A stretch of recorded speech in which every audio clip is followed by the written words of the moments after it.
Donc les pseudos, je ne savais pas faire les trois d'un coup, mais je suis très heureux d'être là. Donc vous en avez ramassé au bout d'une demi-heure. Bon, les pseudo-élites, donc les pseudo-élites, c'est ce qui est pas dans les 4 cases principales, et c'est ce qui est sur le côté, ou ce qu'on appelle les masquerade syndrome. Bien.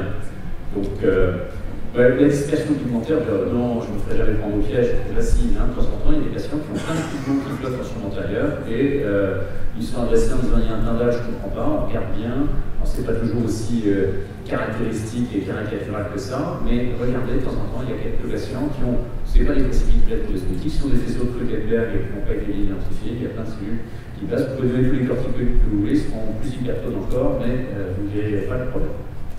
Les corps astéroïdes, bon, personne ne se fera jamais avoir, je vous les ai démontrés quand même. Alors ce patient il a été adressé parce qu'il y avait des synéchies qui étaient vraiment très très atypiques. Bah oui, non, ce n'était pas des synéchies. Vous devinez que si vous faites une microscopie spéculaire, vous allez faire le diagnostic de syndrome irido-cornéo-endothélial et que c'est un syndrome de Chandler. Ce monsieur qui a 71 ans, on est à la frontière entre la pseudo-ulite et l'ulite, il a réellement quand même une inflammation, donc c'est peut-être une ulite, mais c'est pas tout à fait une ulite comme les autres. Il a 3/10 de dixième, une hyalite, un œdème maculaire, donc il y a de l'inflammation. On lui a donné tous les corticoïdes du monde et ça n'a rien fait. Et au bout de 6 mois, son ophtalmo a fini par nous l'adresser. La macula est super œdémateuse, très œdémateuse, avec un œdème monstrueux. Il y a un aspect assez atypique en autofluorescence, regardez bien. Hyper-autofluorescence au centre, plutôt hypo en périphérie. Il y a un rétrécissement concentrique du champ visuel. Et une extinction de l'électrorétinogramme, donc on est à la frontière entre le 8 et le 8, c'est pas une rétinopathie pigmentaire, il y a 71 ans, mais ça aurait pourtant, vous savez qu'il y a parfois des réactions inflammatoires, notamment des œdèmes maculaires de la rétinopathie pigmentaire. On suit depuis longtemps, et entre-temps on a fait le diagnostic, mais je vais vous le révéler dans un instant, mais voilà, le voilà 5 ans plus tard. Vous voyez qu'il il développe des petits pigments, comme les rétinopathies pigmentaires, sauf qu'il a 71 ans. C'est la même chose que ça, c'est-à-dire que c'est un cancer associated rétinopathie, ou CAR, qui peuvent se manifester par des réactions inflammatoires. On a toute une série de cas qu'on vient de publier et dans lesquels on annonce le diagnostic de cancer avant même, sur une manifestation ophtalmologique, avant même d'avoir identifié la tumeur. Et puis il y a le cousin du CAR, qui est le MAR. Vous voyez ici ce fond d'œil complètement délavé, ce sont des réactions auto-immunes donc oculaires, avec des mécanismes de mimétisme moléculaire entre un antigène donc de la tumeur mélanocytaire et puis donc la mélanine qui est comprise dans les véhicules pigmentaires et dans la choroïde, et donc vous avez ces réactions inflammatoires, mais on est à la limite entre l'inflammation et la pseudo-inflammation.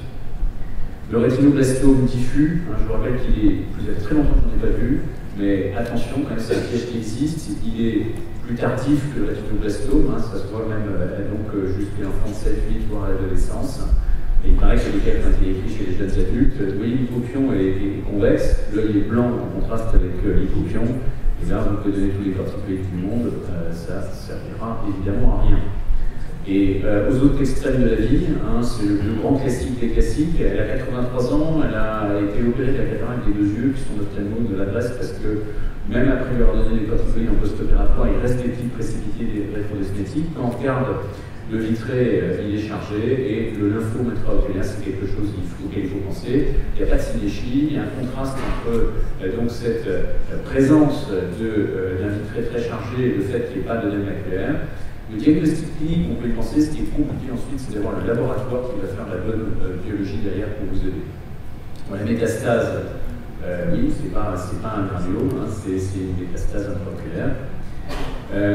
Là, l'hypopion noir, c'est assez rare. L'hypopion noir, on voit pas ça tous les jours. Quand on regarde la conjonctive un peu en temporel en bas, on devine ce qu'on va voir un petit peu mieux sur cette photo.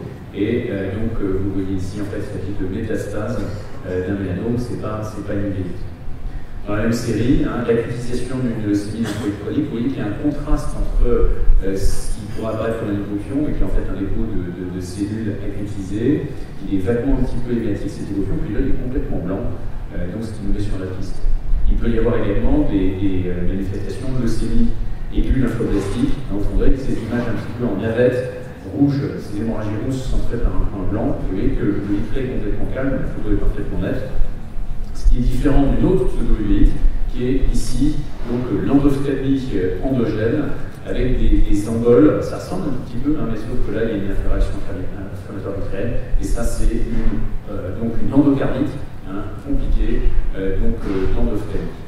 Et puis, on l'a dit tout à l'heure, hein, tout ce qui est post-opératoire et infectieux jusqu'à la preuve du contraire. Parfois, on a des patients qui sont adressés pour ainsi trouver l'étiologie du vide chez ce patient qui a été pas la cataracte, sauf qu'on oublie de nous dire qu'il y avait une rupture capsulaire, qu'il y avait des masses résiduelles, c'est pas la peine de chercher l'étiologie du vide, c'est juste une chirurgie qui s'est mal placée. Parfois, la chirurgie qui s'est mal placée, ce qui est beaucoup plus subtil, c'est ce petit fragment cristallinien que vous voyez ici, hein, qui se découvre donc après. Alors là, c'est facile, vous y pensez tout de suite. Ce qui est plus compliqué, c'est des exemples comme ce patient-là, adressé pour segmentie perpétique post-opératoire qui va mal. Vous voyez qu'il y a un œdème cornéen inférieur.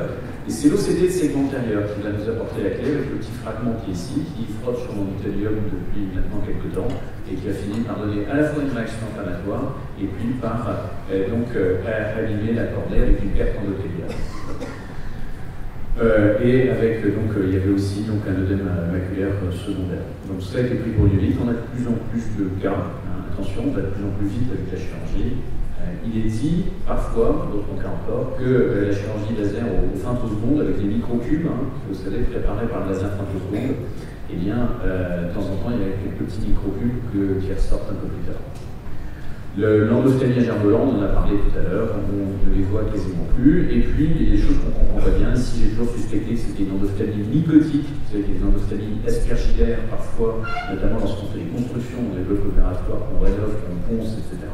Mais on n'a jamais pu le prouver, sauf que ça ressemblait énormément. Autrefois, quand on n'avait pas de surplex, on injectait directement de la triamcinolone dans le vitré pour traiter les œdèmes maculaires. On avait parfois des tasses, des toxiques antérieurs, symbole segment syndrome, qui étaient probablement dû à des excitations anticoalcooliques.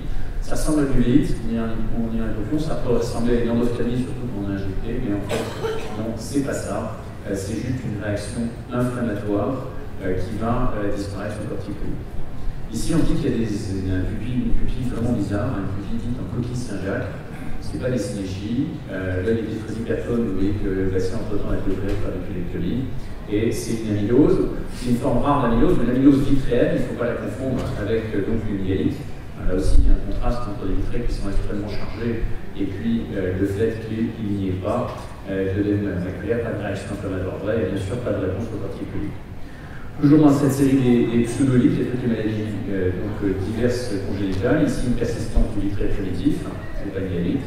Et puis, c'est vitréo-rétinopathie, alors une maladie de Wagner, notamment, avec des vitrés optiquement vides, mais des voiles vitréens très caractéristiques.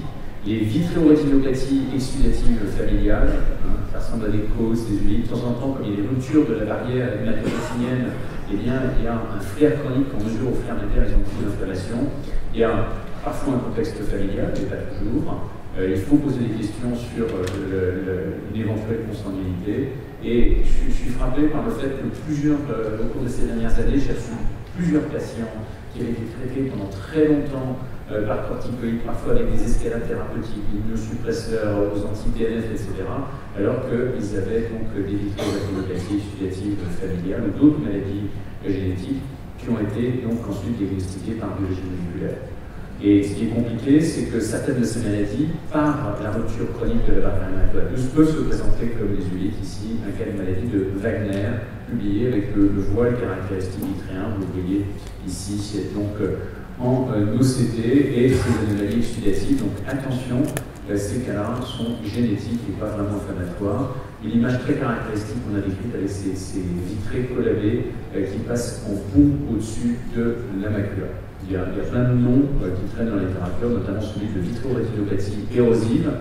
Il y a eu dans la famille des phénotypes, mais dans l'enquête familiale, vous avez des gens dans votre famille qui ont la même maladie, qui ont des choses particulières. Là, dans cette famille-là, nous avons expliqué que les 10 personnes qui avaient des problèmes de malvoyance dans la famille, on les a examinés les uns après les autres, on a vu des choses un peu différentes chez les uns et les autres, et c'est la biologie moléculaire qui nous a dit qu'il y avait cette maladie génétique du vitré, il y en a plusieurs, pensez-y, notamment quand ça répond pas au corticoïde. Enfin, dernier cas de pseudolite, cette jeune fille est détectée à l'école pour une malvoyance. Et puis elle nous a adressé en disant c'est fier, ça ressemble à une toxoplasmose congénitale, mais enfin quand même pas vraiment. On a l'impression qu'on voit des mitochondries en microscopie électronique dans le fond d'œil. Elle a fait des infections un petit peu atypiques répétées. Et puis on fait des diagnostics avec l'aide des pédiatres. En fait, elle a ce qu'on appelle une granulomatose chronique. Je vous rappelle que l'article externe des photorécepteurs est digéré régulièrement par l'épithélium pigmentaire dans un mécanisme de macrophage-like. Or, dans cette granulomatose chronique, quand le macrophage phagocyte, il y a un déficit enzymatique qui fait que la vacuole lysosomale est déficiente en NADPH oxydase. En fait, on se rend compte que cette jeune fille, ses parents étaient originaires du même village en Serbie, donc probablement un peu de consanguinité. Et on fait le diagnostic moléculaire donc, de ce déficit en NADPH oxydase.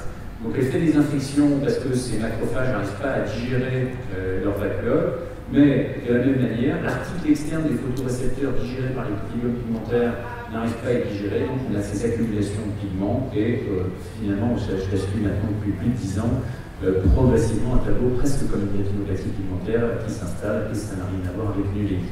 Voilà quelques exemples un petit peu de ce qui est du livre, qui ressemble à du livre, mais qui n'est pas du livre. On enchaîne très vite parce que vous allez craquer. On va faire les messages clés. Et alors, je vous ai fait une petite manip tout à l'heure. Si vous pouvez me la refaire pour lancer, je vais tout de suite sur votre tribune.